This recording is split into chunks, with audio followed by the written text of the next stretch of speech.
Hello everyone, here we are in California with the sun shining and the Sonoma Raceway proving to be a huge attraction to not only the drivers but the spectators that want to see some real race action on what is termed a very old school circuit.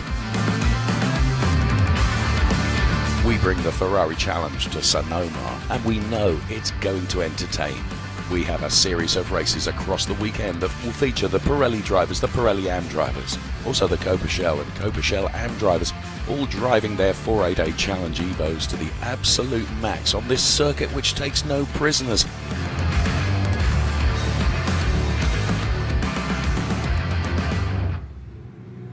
Sonoma Raceway, Ferrari Challenge, Coppa Shell. Race 1, our mix of Shell and Shell AM drivers that will be heading out there onto this very, very challenging track to do what they can. Their qualifying session earlier on today was very dramatic. Yes, it really was, David. You could tell everyone had a lot of ambition, sometimes above the track conditions and where the tyres were, but they did a great job. I'm sure they're ready for the race. Thank you for saving me there. I had a little frog in one's throat. There we can see the North America 2023 calendar. We've already been to Homestead, Miami, and COTA, and Road Atlanta and Montreal. Here we are in Sonoma with Road America to come, and then the Finale Mondiale in Mugello. Right at the end of October as the circuit awaits us. Please follow us on @Ferrari Races. Myself and Justin alongside me here to bring you all the action from this Coppa Shell race. Sonoma then situated right on the coast here in California, right in the heart of the Napa Valley.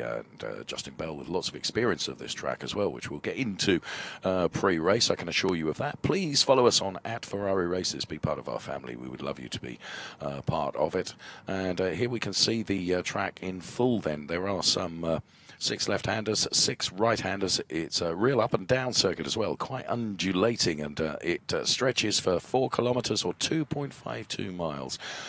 12 turns in total, every one of them a real challenge here, particularly some of those downhill sections after you've followed the crest of climbing uphill. So again, we'll talk more about that in our pre-race, of course. Weather conditions, air temperature is 35 degrees, the track temperature is 47 degrees. And here we can see just some of the many spectators here that are enjoying the really rather lovely weather conditions and some supreme racing to come. Having just had the Trofeo Pirelli race out on track, which was very entertaining. It's Coppa Shell right now, and just underneath that Sonoma Raceway banner is our studio location. This, however, is the Ferrari Challenge Hospitality, and this, better still, is Amanda Busick.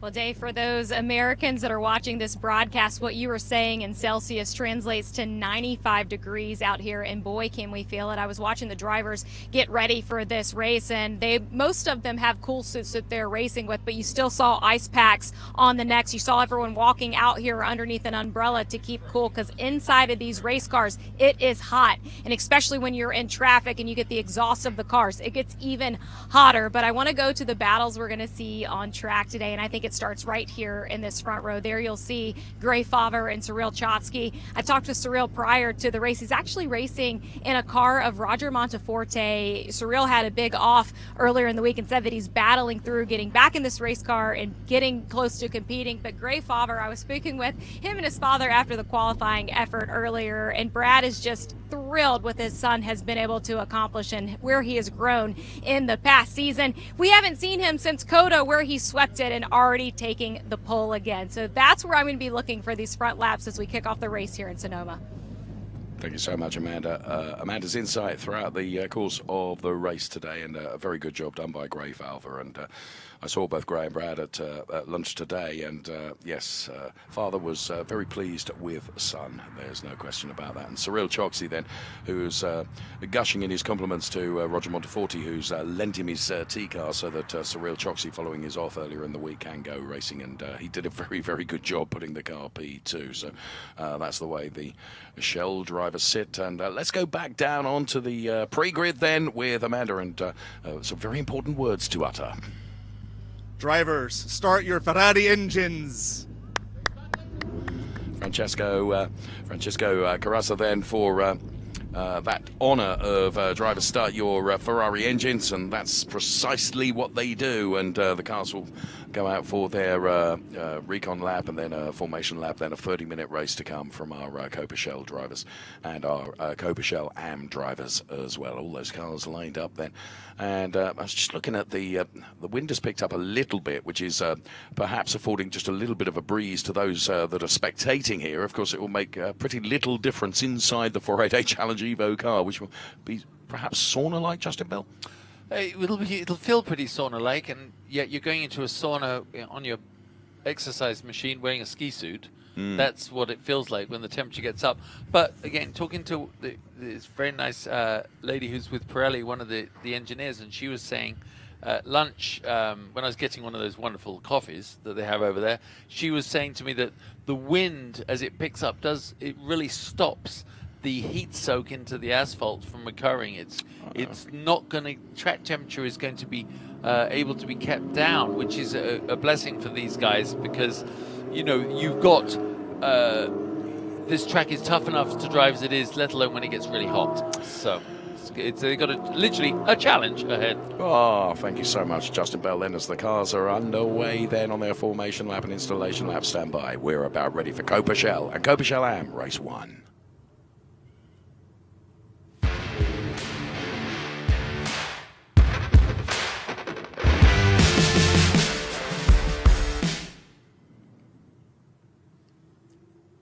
So that signifies the formal start to race proceedings then, and the build-up to our Coppa Shell race.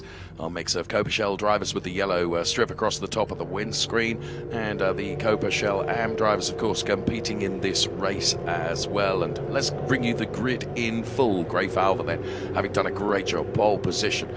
Cyril Choksi is alongside P2. Frank Cesniak and Ray Acosta go from P3 and to P4. Frank Cesniak can be a danger man from there. John Viscup and Dirk Ulrich then P5 and P6. These are the Coppa Shell drivers with yellow sunstrip across the top of the windscreen. Roy Carroll and Matt Dalton going from P7 and P8 to the fifth row of the grid right now, as we've completed row 4, where we find Paul Loska and Jan Bernier. They are P9 and P10. To the sixth row, we find Eric Marston and David Veronin, and to P11 and P12 for those two drivers. To the next row, it's Cameron Root and Mike Luley then, and Cameron Root with work to do from that position on track. Robert McWilliams then goes from P15, and the best of the AM drivers is Bruce Cleveland. He put a pole position for the Coppa Shell AM ahead of Lance Corley, good quali, and another good quali from Lisa Clark as well. They go from P17 and P18. Then it's Roger Monteforte and Jeffrey Nunberg. They go from P19 and P20. They complete row 10 of our Coppa Shell AM grid. It's Mendoza and Lynn, who are on the 11th row of the grid. It's P21 and P22 with Dana Goodwin and Steve Check, P23 and P24. The 12th row of the grid completed by those two drivers, Jerry Walters then and Neil Langberg, going from P25, P26. So that the 13th row of a grid, of a very packed grid with Anthony DiCarlo and Al Heggie, P27 and P28. All of a sudden, the Sonoma Raceway becomes very, very busy with Ferrari 488 Challenge Evo cars, and the drivers now all preparing for the race. Justin Bell. This, obviously, with the Shell class here, you find that they will definitely be getting a lot of last-minute instructions, just reminding them to be very calm right now as we see them on that final part of the formation lap, side by side. It means you got to be careful. You're running offline. You can pick up marbles very easily, which these tires do. All tires do. Nice and composed. Everybody stick to the game plan and be prepared to take alternative action. Alternative action, should it be necessary. The Richard Mills safety car then will peel off, and then it will be the responsibility of Gray Fowler and Cyril Choksi to control the pace of the rolling start then, as a Ferrari Challenge Coppa Shell is about to get the green flag and go racing. 30 minutes of hot rod race action to come from the Ferrari Challenge Coppa Shell and Coppa Shell AM drivers, and let's see how they do as they head towards the start line. The greens fly, and let's go racing. So Gray Fowler with a good start then. He managed that absolutely perfectly. Cyril Choksi P2 as the car's uphill right now. And I said Frank Szczesniak could be a danger man right from the very start of the race. He and Ray Acosta having something of a ding-dong there, and 1 or 2 cars going out wide and onto what was the grass but now becomes dust because of the heat here. And if that car does not get moving from there, that could be all sorts of a problem. The 177 car of David Veronin, we knew that David Veronin with work to do right at the start of this race, and he's trying to do that. And they run downhill for the first time of asking Frank Szczesniak there. So that was a heck of a start from David Veronin. Moving up the order, and it is Gray Falva leading from Cyril Choksi and Frank Szczesniak, who did get the better of Ray Acosta then for that P3 place. So a lot of cars out there on track, Justin, and a lot of movement. And Cameron Root, another driver that got a lot of work to do, and he's doing that and dives to the inside of David Veronin. Now, will David Veronin get him back on the switchback here? He's certainly going to try for that. Certainly giving it a shot, look, but he forced it onto the apex nicely. They both did well not to touch there. That was the right move to make. Yeah. You've got to give a big lunge. It was well defended, but it was dealt with respect. They didn't touch. In Formula 1, they hit each other. We know that. But no, that was, as you said, Greg Favre's just... We've got a full course yellow. Forgive me interrupting you. I thought that might happen because I saw a car go off in turn 1. Right at the start, and then no, and now Cameron's going to have to give that place back, isn't he? Is that? Yes, he is. Did he not get the memo? He's going to have to give. Yeah, I think he's going to have to give 2 places back. So I saw this car pull off, and I thought he was driving. He was tracking sideways. I think he's done a suspension wherever he got hit because as he went off, it was crabbing a little. So that is not the place to be off. That is literally as you come over the brow. Let's watch this replay and see how they did. So then as the cars are heading uphill here... What we missed was he was on the inside, and I think he just got slammed on the left-hand side, and it's damaged something as you see the car crab off to the left. Worst place to pull over. An absolute good call. Great call from race control. Yeah, and you have to do that to bring the cars under the control of a full course yellow. So very, very unfortunate, but there we are. That's the way it is. And yes, full course yellow playing out right now. So whatever Gray Falva had, unfortunately, that means it's done and dusted in terms of a gap, because whatever he'd built, Cyril Choksi will be right on him. Roy Carroll then, the Foreign Cars Italia driver, unfortunately. And we were speaking a lot about Roy Carroll during qualifying, and there's also damage there for the number 100 car of Anthony DiCarlo. So Anthony DiCarlo in strife as well. Some significant damage to the front of that 488 Challenge Evo. You can see cars down here are almost absolutely stationary. I suddenly thought they'd gone full course red in 1 second because they all checked up so much. That was an unusual moment. So when we went to the full course yellow, then it was Falva from Choksi from Acosta. And then for the Coppa Shell AM drivers, it was Cleveland, Corley, Mendoza, the top 3. That didn't just happen during the yellow, did it? Well, it's possible. It's possible. I think it might have happened during the yellow. That's why they backed up and they all smashed into each other. Yeah. Or one did. That's annoying. Let's just talk about the psychology of having a restart, not a restart, yeah, effectively a restart, so close after the actual start. It gives you a shot, if you've had a clean race and maybe didn't pull the move off you want, to have another go. Yeah. Literally you go, oh, I know he's going to check up a bit into turn 3. I'm going to go by. So I think we're going to see some quite brave moves coming off. Remember, the tyres are only 3 more laps in, so it's not like they're unduly worn out. But this is a big field, and hats off to these guys. They got all racy straight off the start. Yes. Some great driving, some great opportunities taken, and respectful being overtaken. Sometimes you had to be gracious in defeat in that moment. We've seen how the other race unfolded. It's like a theatre production. You've got different acts, and which one do you want to be remembered for? And it's not often the first. No.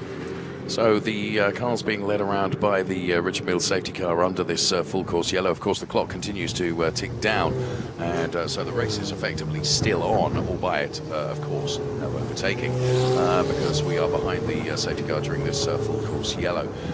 So it was Gray Fowler, Cyril Choksi, and Ray Acosta for the Shell drives, Bruce Cleveland, Lance Corley, P1 and P2 in the Shell AM. So a couple of cars to be recovered then before we can go back to race conditions. Race control will be on eyes of that at all times, and we will get warning of when we're going to go back to racing. You can see the recovery team are already on it. They work very, very effectively and quickly here. I think it's going to be interesting to see if Cameron Root has to hand back those positions. I think he's already done it. Has he already done it? Perhaps not.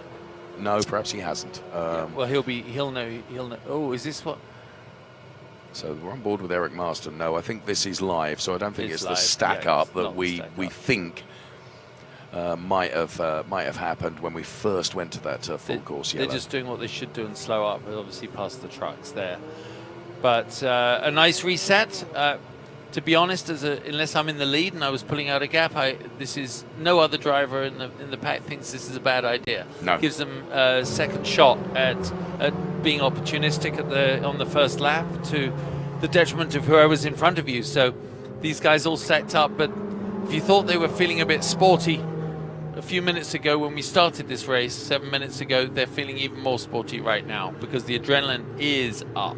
Yes, the adrenaline will be pumping. So whilst the cars are being recovered then, and we can see the progress that some of the drivers have made here, let's take a look at just how really difficult this track is. You can see now Cameron Root giving those positions back, as we kind of knew that he was going to have to do that. So I was saying we're going to just take a look at just how difficult this track really is to master. An onboard lap we've got with Manny Franco. Let's take a look. Hi, I'm Manny Franco, driver of the number 18 Ferrari Challenge Evo for New Country Competizione, and this is a lap around Sonoma Raceway. Here at Sonoma Raceway, we're on the front straight, getting ready for turn one. Turn one is a fast left-hander, a lot of commitment, uphill. You're gonna get a good compression, just trying to stay as far left as you can, carry as much speed. Braking zone here for two. At the crest, you're gonna get a little bit of oversteer, trying to apply power as quickly as you can. Here for 3 and 3A, trying to hug that left side, use all the compression. Turning right here for 3A, you're gonna get a little bit of oversteer coming up the crest of the hill. Heavy braking zone for 4. The car tends to snap loose a little bit. Trying to get on power as soon as you can. This is a fast right-hander coming up here. Just trying to carry as much speed, full flat, full commitment here for entry of the carousel. You're trying to stay as far left as you can. Trying to use all that grip, trying to get on power as early as you can. You have a little bit of compression, full throttle here. Going onto the back straight, getting ready for 7, trying to make sure everything's in order. Heavy braking zone for 7 here. You're just trying to send the car in as fast as you can. Trying to maintain that speed, keep the car under control for 7A here. Trying to apply power as fast as you can without losing the rear. So we're coming into the S's here, really delicate on the throttle, trying to keep as much pace as you can without losing the rear here. You're looking on the left-hand side for a post to indicate where the track limits are. It's a blind corner here for 8A. Going into 9, full flat here. You're braking a little bit here, trying to apply power as quickly as you can, using all of that track on the left-hand side. Going into 11, the last corner. Here you're trying to go for a V shape. It's really easy to lose the end on exit here. Just trying to apply power as quickly as you can, keep that car under control. Going onto the front straight again, start finish here, and this is a lap here at Sonoma Raceway. And that was Manny Franco, and that was the winner of race 1 in Trofeo Pirelli earlier today. What a lap and what a race he had. But when you talk about this restart, Justin, I want to go back to what must be going through the minds of these different competitors. You have Gray Fowler, who's leading this pack to the restart, but someone like a David Veronin, who's back in the pack, he said that the theme of his weekend so far has been searching for progression this season. He does have 3 wins already, but there's been some miss on some consistency, but said that he performs really well at tracks that have some character to them. Said he probably just doesn't know what he's doing wrong, so he's able to take advantage of it. But as we round into 20 minutes left in this race, I want to go back to the other theme of the day that we've been talking about, is tire deg. How much tires are now left in these now that we've been running under yellow? I bet we're going to see a shootout, guys, once we get back going. Great point, Amanda. That is, I was just thinking to myself, they've missed that first third of the race where they push in all that aggravation and they build up the tire temperature, defending, overtaking, jostling for position. It's a very sparring situation. Then we saw the race one, with the Pirelli, they settled down kind of for a little bit, and then they had the last phase, Dave, when they really went for it, and some have managed their tires better than others. Right now, everyone's on an equal footing. I think we're going to see a very competitive race from this point. Yeah, it's going to be interesting. The clock is telling us we've got 19 and a half minutes, as near as makes no difference, left in this race. It's not quite going to be a dash for cash, but it is going to be a somewhat shorter race, and therefore tyre longevity must be better, because of course you're not taking as much out of the tyres now when you're running around behind the safety car in this full course yellow situation. So going to be very, very interesting when we do go out to racing. Got no news yet on how well the recovery is doing. We have seen Cameron Root give places back as we look at the 1-2-3 car there. Beautiful looking car in the Ferrari Challenger. Some of the liveries across these cars, and Robert McWilliams is one of those, which is something very special indeed. Something I also just realized, this gives an unexpected opportunity for the coaches to communicate to their drivers. Normally in the race you can't overload with the information, because obviously you can't comment on how to approach the next corner when you've just dealt with the one before. It's too much information. You've got to let your guy do what he needs to do. Right now, I bet there's quite a lot of radio traffic, and Amanda probably can see them with working on that. The crew chiefs to the drivers, just sort of saying, okay, you had one shot, now let's recalibrate, let's regroup. What are we going to do the second time? And actually, in this particular race of the weekend, I think there's probably a much needed lesson to be learned from it, and I think we're going to see some people really making advancements when they come out. As you say, the cars look great. These guys are probably very aspirational within the series to advance and show teams that they can do what they, that they have the skill to be in the category above. So there's a lot to play for here. Makes it very exciting. Very much so. There, the Richard Mille safety car then, Gray Falva, P1, Cyril Choksi, P2. Now, bear in mind, as Amanda pointed out, that Cyril Choksi is in a T car of Roger Monteforte, who has loaned him that car effectively. Roger Monteforte himself is running P3 in Coppa Shell Am. This is the 1-2-2 car of Frank Szczesniak, who's in P5. Now, Szczesniak has got John Viscup ahead of him, and then it's Ray Acosta, Cyril Choksi and Gray Falva, who are occupying the top three positions in the Shell drivers. For the Shell Am drivers, Bruce Cleveland, Lance Corley and Roger Monteforte then. And 16, 17 minutes of the race remaining as the recovery operation continues. The drivers, I think you're absolutely right. I think there'll be a lot of radio traffic with the driver coaches who are just trying to keep their drivers cool and calm and collected in there, because of course when we do go back to racing they need to be back on it once again. So using this time as something of a reset, and I think you said that, Justin, that's precisely what is going to happen as we look at the car of John Viscup then, that's currently running P4, the number 190 car of John Viscup then, who has podiumed a couple of times this season, including taking a P2 in the second race at Montreal, if my memory serves me correctly. Now there's Cameron Root, who was looking very, very lively, and I have to say both Cameron Root and David Veronin have really cut a swathe through the pack, and need to do that as we look. And Lisa Clark has had such a good season this season, having taken 3 wins and another podium as well. So Cameron Root at podium position, and Lisa Clark has had such a good season this season, having taken 3 wins and another podium as well.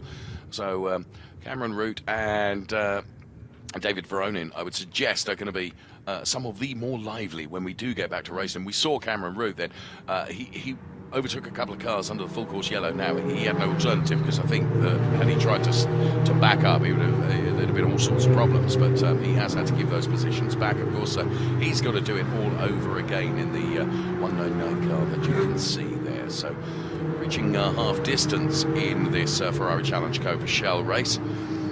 what do you do? What is your coach telling you now to keep yourself, keep you as a driver calm and collected, as I mentioned? It depends on the temperament of your client, I think. Fair point. You could get a nice Kimmy response if you said it. If you approach the wrong guy, Yes. leave me alone. Generally, what it is like, what shall I do on the restart? How hard shall I push? These are the questions you'd be asking. Where do you think my tires are? Yeah. Right now, I'd be saying all-out attack. Like they say in Japan, it would be like time attack. Just I wouldn't leave anything on the table. I wouldn't risk it even on time management. I would just go for it right now because you're in the middle of the race. You're going to have I can't even divide 100 by 30, but you've got a lot less opportunities to overtake of course. As a percentage, and so let's make the most of it. I think you're right. I think Root and Veronin are going to be very sporty, but everyone at the front was looking good. If you notice, they were only separated by 3/4 of a second, half a second. So we hadn't done a Manny and headed for the hills. No. So that isn't going to happen here. Guys, just do not have another full course yellow. That would be a real disappointment for everyone competing. And unfortunately, in motor racing, you and I have seen, and you have competed in enough of it, that there is, unfortunately, this realism that safety cars do breed safety cars, don't they? Because you know, everyone is all bunched up once again. Everyone is ready on the get-go, and it's almost inevitable with such a big grid of Coppa shell cars that that is a very real possibility. But we're only going to have well, if we went back to racing now, we've got 13.5 minutes of the race remaining, so over half the distance has gone already, or half the duration has gone already, and no messages on our screen yet as to when the safety car is coming back in. And the drivers have to be, the safety car just can't peel in. Do you know what I mean? Yeah. You as a racing driver, you have to have warning, don't you, about when the safety car is going to come in, so you can prepare yourselves to go back to racing again. One lap until the pace car pulls off, or whatever message you get. I think it was very unfortunate, the accident that we saw that caused the yellow, it was just out of my eye, but I could see the angle of the cars coming together. I think he had the perfect hit. I wouldn't be surprised if it was the left rear drive shaft. It was the perfect hit on the wheel, I think, because I saw it crabbing as it came off to the left. So unfortunate, it was in the worst position on the track. Yeah. So Mark Rafov over there. I mean, I also want to say that while we're under this pace car, are they about to pull off? Are they close to that? Looks like the lights are out on the pace car. You're Okay. absolutely right. Well spotted. Well, I Justin. can't see my face. I can't see the piece of paper, but I can read a menu the other side of the track. We are ready to go racing. This is going to be a dash for cash, because by the time they get to the start-finish line, there's going to be about 12 minutes of racing remaining. Whoa, hold on. Okay, this is going to be sporty, guys. I reckon they're going to be even more wound up than they were the first time. Opportunity is just presenting itself to everybody on that grid. So it's the responsibility of Gray Falver then. He controls the pace here. He can decide when to give it 100% on the loud pedal, and he does it now, and he leaves Cyril Choksi and Ray Acosta a little bit in his wake. In fact, the top three break away a little bit as we go back to racing once again with just under 12 minutes of the race remaining. Gray Falver then doing a very good job there on the restart, because we have seen drivers get it wrong. Yeah, he did exactly what he needed to do. See how nicely gapped they are side by side. He chopped him off from there. Nice defense. It was just perfect the way they did that. Just as we did in that little description, easy to go offline there. Everybody so far is minding their P's and Q's. David Veronin and Cameron Root were having something of a ding-dong, and as you can see, there is David Veronin then coming up against the 132 car of Jan Bernier. Now we've got Cameron Root right behind him, and I have a feeling that David Veronin and Cameron Root are going to be two of the more livelier drivers that we're going to see in the what's remaining of this race. And here comes Cameron Root on the inside of David Veronin now. Brilliant battles between those two drivers during the course of the season. It's been phenomenal to watch the two drivers that are just so entertaining. And Jan Bernier's rearview mirrors are full now of the Cameron Root car. So where is Cameron going to try and put a move on Jan Bernier? Well, the inside line there was left open just for a moment, but I don't think Cameron Root was quite close enough to be able to do anything. And what Cameron has got to be very aware of is the fact that David Veronin is going to be looking for Cameron to go for a move and see if he can't take advantage as well if he becomes vulnerable. Yeah, he did the right thing. He backed out. He knew that a last-minute lunge was not the right thing. But he's lining him up in his sights right now. He's certainly looking pretty racy going down into here. He'll pull a move off trying to go into 11, I'm sure. as he goes. That's very nicely done. Last, see the undulation as you start to hit the brakes. He's got to hold it tight, pinch the nose down, hold the apex all the way around, and have a perfect exit. And 2-car, he goes by as well at 177. Wow.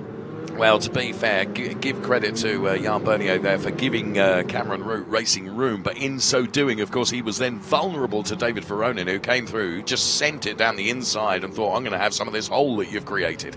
Yeah, you try to do something nice, and someone takes advantage. No, that was great. Well done, all three of you. But I don't think the story's over for Root. I think he's on a bit of a charge.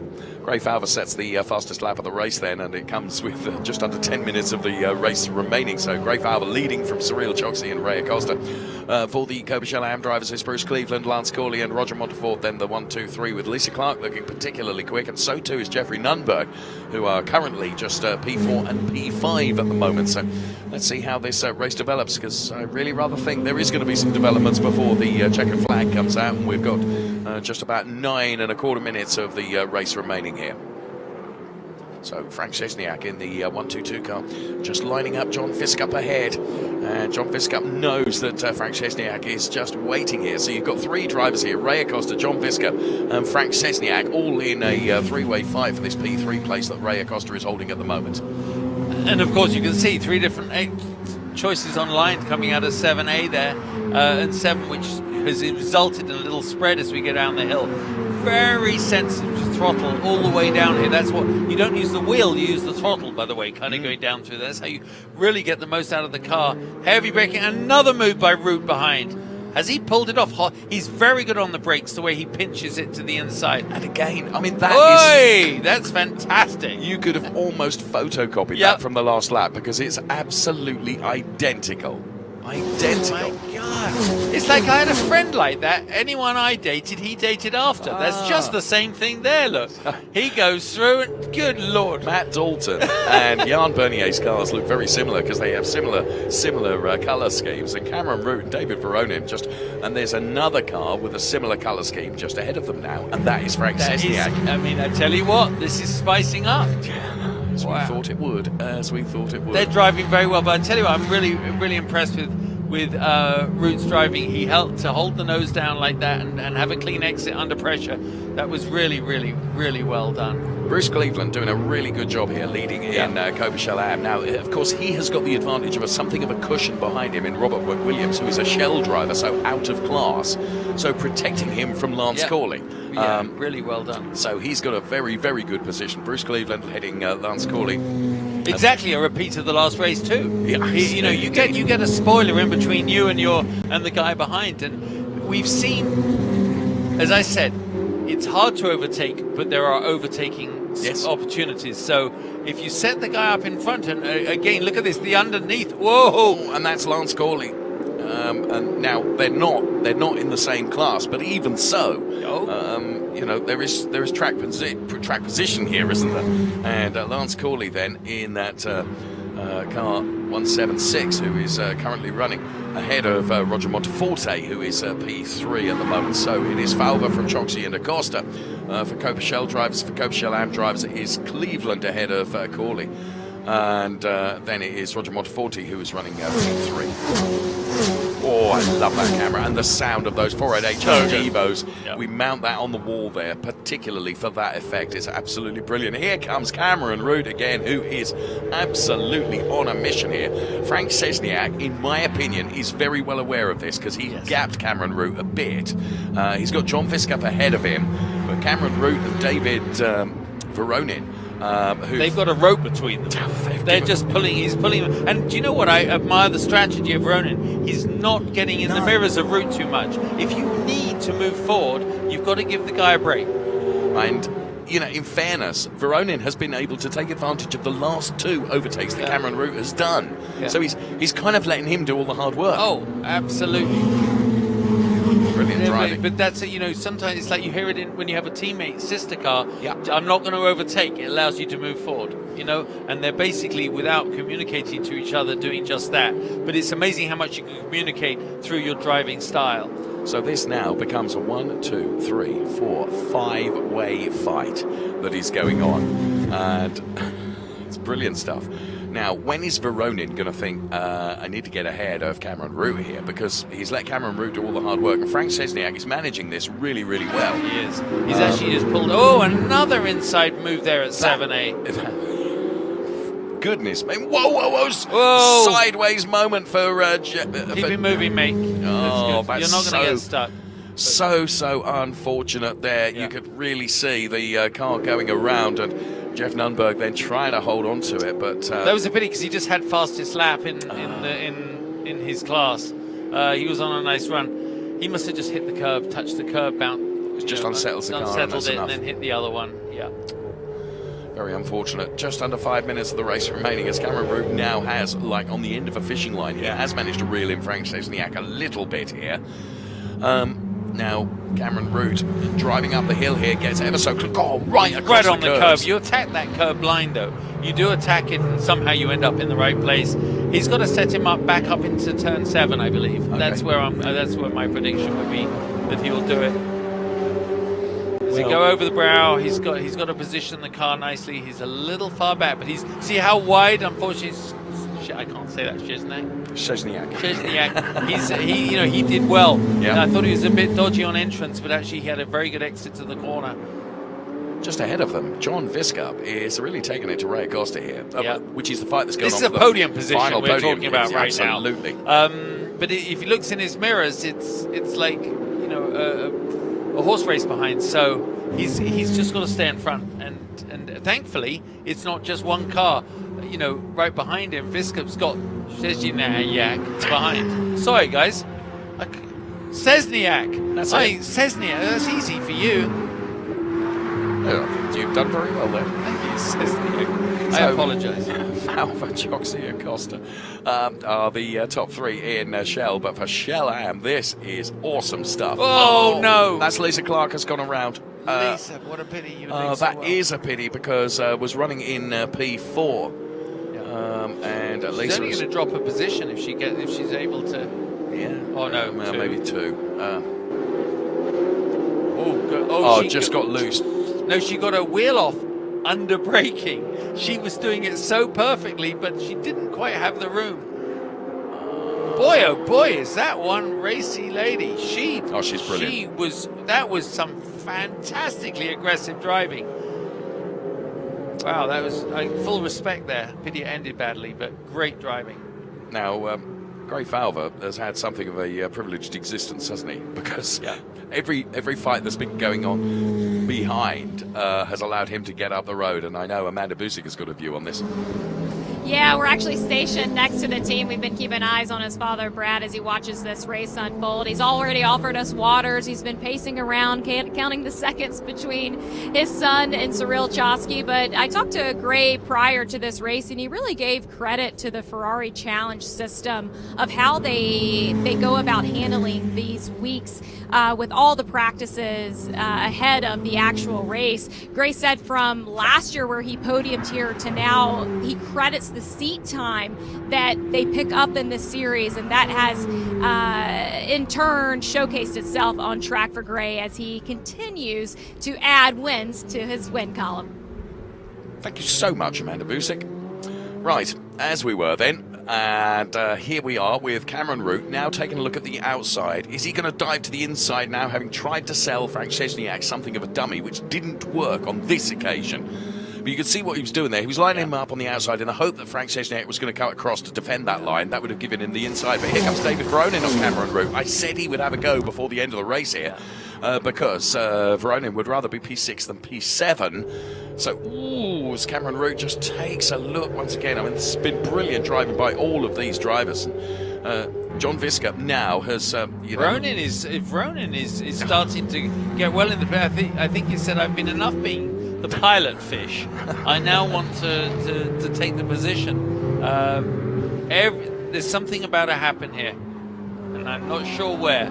But one of these 4, there's trouble brewing down the inside. No. Not quite, but he's still going to be out there. He unsighted him. He looked in his mirror, and I think he just ran a bit wide. But Oh. See, Cameron is trying to attack whilst not leaving himself vulnerable to David Veronin behind him, which is a heck of a job to do, isn't it? And now Frank Szczesniak sends it up the inside of John Viscup. Now, if he can make this stick, now John Viscup could really lose out to Cameron Root and David Veronin as well. I tell you what, there's Frank Szczesniak. There was I thinking he was spending all his time defending. Was he heckers like? He's thinking about how I'm going to get John Viscup, and he's done it. He's done it. But I tell you what, that allowed Veronin to really position himself a bit better behind Root. But we'll see. This we still have turn 11, you know. And it's all going to be played for.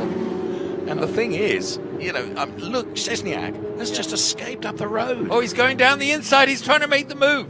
Oh, he's pulled it off. That's brilliant. I mean, he must have been so hard on the brakes in the end, but he's done it. David Veronin then coming from a way back there on the inside of Cameron Root. Well, brilliant stuff. Is he going to be able to get John Viscup in this final lap as well? Well, let's see. So Cameron Root, this is great driving from Veronin, because what he's done, he's let Cameron Root do all his fighting for him, really. So, he had a little twitch there. Come on, hold it together. Don't, because I tell you, Cameron is Cameron. He's going to absolutely. Oh, he hit the curb there. He's very aggressive as he tries to go down the inside. He is going to give him pressure the whole way. He is not happy about having lost that position at all. I know the feeling. I've got to say that Cameron is very good through this left-hander. So I'm wondering, you see how he's really pushing. You see the front of the car bobbing and weaving there as he's trying to get the far. Who can get on 1/10 before onto the gas more than the other guy will get the chute up into here. And Syrian, look at this. Veronin then, you could see, was trying to collect. Here comes Cameron Root trying to send it around the outside. He's going for the wide line. Come on. This could all go in his favour. This is extraordinary stuff. These drivers really giving it everything that they possibly can. And John Viscup trying to hold on to this P5, and he's being chased by David Veronin and Cameron Root. I mean, talk about be under pressure. That's precisely what he is under. But he's soaking it up like a sponge, doing a really, really good job here. We're on the final lap of this Ferrari Challenge Coppa Shell race. And it is a Coppa Shell race that is going to be great news for Gray Falva, because he'll see the checkered flag unfurled. And Gray Falva for Coppa Shell takes victory ahead of Surreal Joxy, who will take P2. And in the end, look at this, Cameron Root and David Veronin. This is for the AM race. No, it's not. Of course, it is for the P5, 6 and 7 position. And as Ray Acosta takes P3, Frank Szczesniak takes P4, John Viscup and David Veronin and Cameron Root take P5, 6 and 7. Goodness me. And they're ahead of Matt Dalton, Jan Bernier, and Eric Marston. Now, Bruce Cleveland is the driver who is leading the AM class. And Bruce Cleveland has had Robert McWilliams as his rear gunner for lap after lap after lap. So Bruce Cleveland is going to take victory for Coppa Shell AM ahead of Lance Corley. And then it's going to be Roger Monteforti, I think, that will take P3 for Coppa Shell AM. What a race this has turned out in being. Of course, it was populated or with a full course yellow and a safety car for much of the race. And you can see right up to the checkered flag, still places are a-changing as the cars head towards that checkered flag. And sure enough, Roger Monteforti does take P3 in Coppa Shell AM.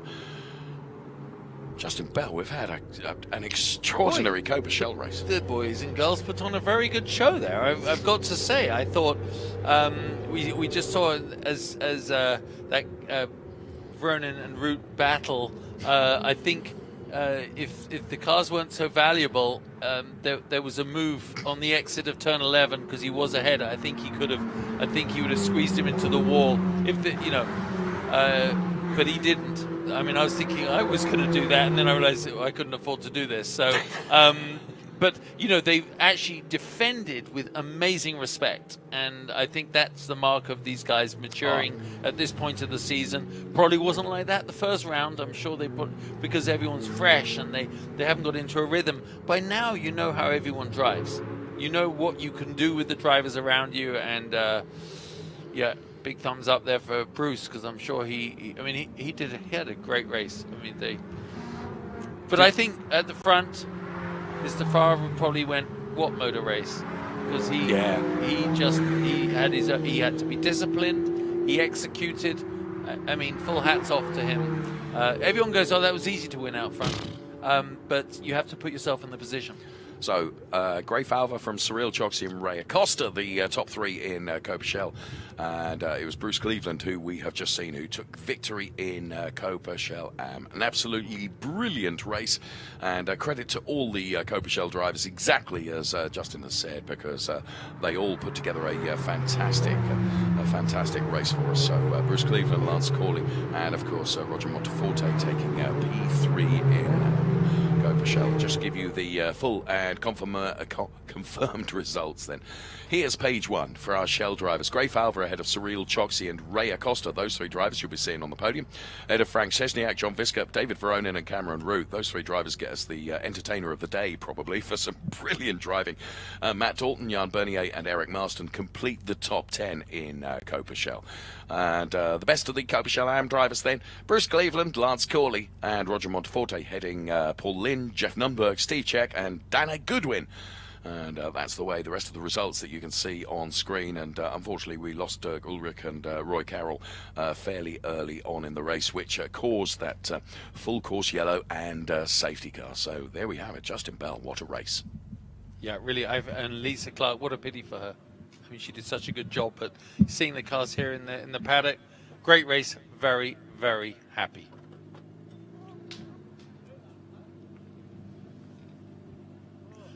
So this is the moment, of course, that we see as the drivers are getting out of their cars. Hot, victorious, but very happy. That's great being congratulated there. He should feel very good, Gray. That was an excellent race and takes a lot of commitment to do what he did. He had a very uneventful race, but I think when he watches this broadcast back, he will realize that he ran the race in the perfect way while all the madness was going on behind. And enthusiastic fans there had probably not quite as hot and sweaty a time while they were watching the race. Well, that certainly proved for me. This is my first time of watching a race here at the Ferrari Challenge at Sonoma Raceway, one of my favorite tracks. And we're in the top panel there in the darkness, looking out on the incredible action out there on track.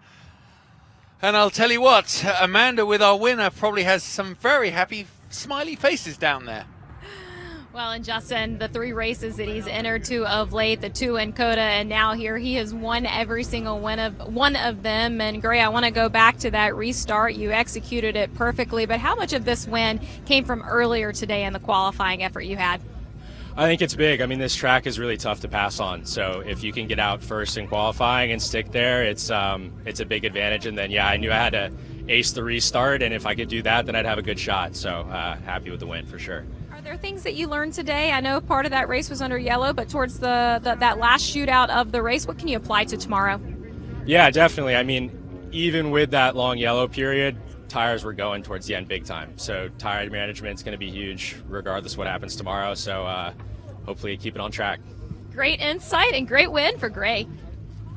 Well, Amanda, I think that was because I sat next to him at lunch and I gave him some good advice. That's total fib. But he and his father look so happy and so much enthusiasm.